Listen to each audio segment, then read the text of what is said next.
प्यारे दोस्तों, एक वक़्त था जब मुसलमान अपने बामे अरूज पर थे। सियासी मैदान में हो या साइंसी मैदान में, वो मुग़ल हुक्मरान हों जिन्होंने अपनी सियासी बसीरत की बिना पर हज़ारों साल हुकूमत की, या उस्मानी हुक्मरान हों। इसके अलावा साइंस की फील्ड में देखें तो साइंस में भी एक दिन मुसलमानों का अरूज था। मुसलमानों को साइंस के अरूज पर पहुंचाने वाला एक अजीम नाम जाबिर बिन हयान भी है। उन्होंने मुसलमानों के लिए और सारी इंसानियत के लिए ऐसे कारनामे सरअंजाम दिए जो रहती दुनिया तक याद रखे जाएंगे।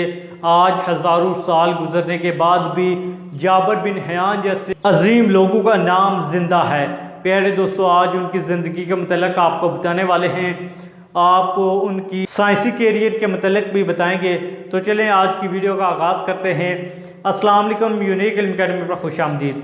प्यारे दोस्तों, जाबिर बिन हयान का बचपन मुश्किलात का शिकार था।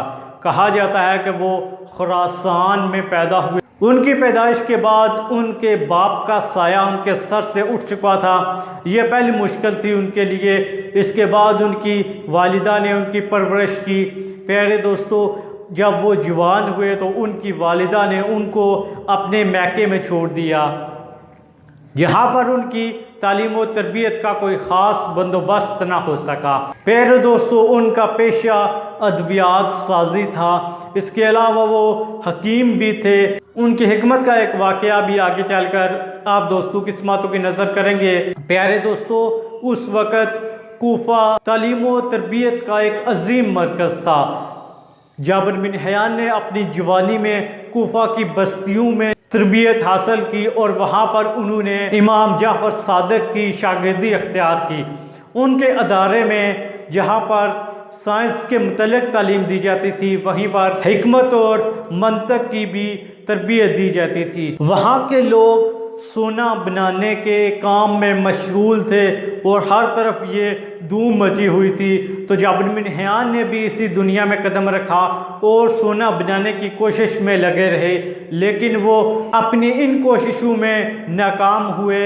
लेकिन चूँकि वो एक केमियादान थे और फादर ऑफ केमिस्ट्री के नाम से मशहूर हुए, उन्होंने अपने तजुर्बात को जारी रखा, जिसकी बिना पर उन्होंने बहुत सारी इजादात की।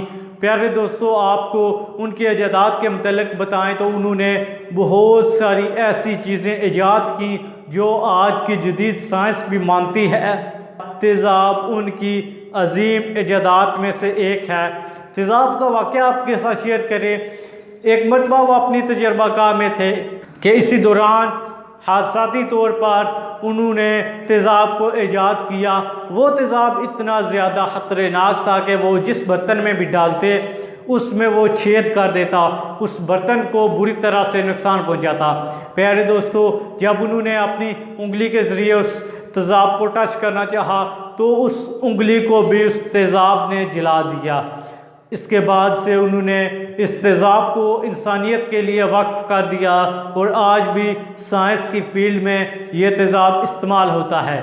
प्यारे दोस्तों, इसके अलावा भी उन्होंने लोहे को जंग से बचाने का तरीका ईजाद किया। इसके अलावा मुख्तलिफ दहातों के मुतल्लिक़ भी उन्होंने काफ़ी रिसर्च की कि दहातें कैसे बनती हैं। प्यारे दोस्तों, आखिर में आपको जाबिर बिन हयान की हिकमत का एक वाक़या सुनाकर इजाज़त चाहेंगे। प्यारे दोस्तों, हिकमत में भी जाबिर बिन हयान ने एक बड़ा नाम कमाया। कहा जाता है कि उस वक्त हारून रशीद का एक वज़ीर की बीवी शदीद बीमार पड़ गई। उस वज़ीर का नाम यहया बरमकी था और उसने अपनी बीवी का इलाज कराने के लिए कोई कसर ना छोड़ी थी। जहाँ पर भी उसे पता चलता वहीं पर चला जाता, लेकिन उसकी बीवी का कोई इलाज नहीं हो रहा था। उसने एक हकीम से रब्ता किया और उस हकीम ने उसकी बीवी का सिर्फ 30 मिनट के अंदर अंदर इलाज कर दिया। जी हाँ दोस्तों, वो हकीम कोई और नहीं बल्कि जाबिर बिन हयान ही थे, जिन्होंने सिर्फ चंद मिनटों में उस वज़ीर की बीवी का इलाज कर दिया और उस वज़ीर को भी अपना दीवाना कर दिया। प्यारे दोस्तों, ये थी एक अजीम मुस्लिम साइंटिस्ट की कहानी जो हमने आपकी खिदमत में पेश की। उम्मीद करते हैं आपको पसंद आई होगी। हमारे चैनल यूनिक इल्म अकेडमी को सब्सक्राइब करें और बेल आइकन को दबाएं। आपसे इंशाल्लाह अगली वीडियो में मुलाकात होगी। अल्लाह ने के बान फ़ी अमानिल्लाह।